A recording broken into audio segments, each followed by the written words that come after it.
Konnichiwa. Hello everyone.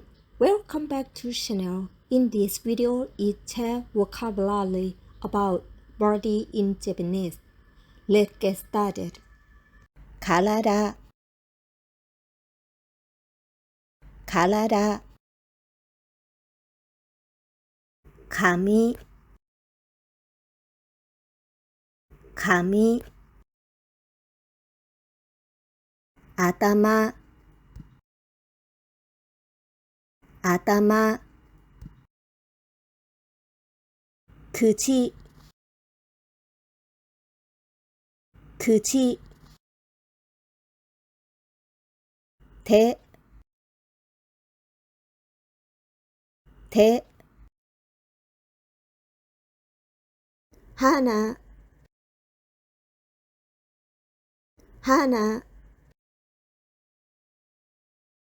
鼻 鼻 耳 耳 首 首 腕 腕 足 足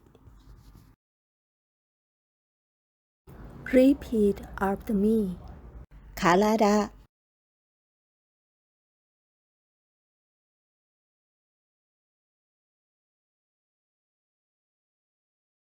髪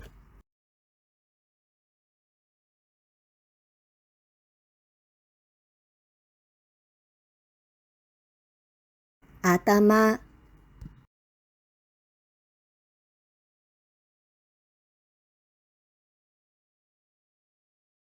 口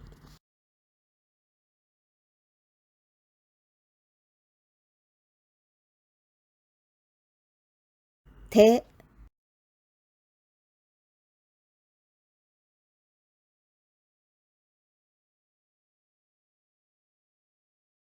鼻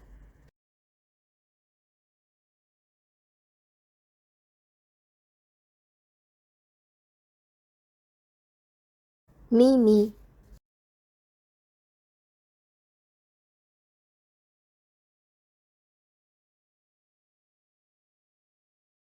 首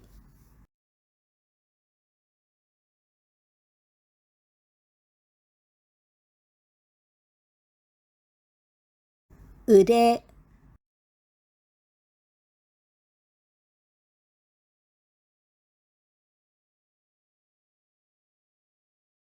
足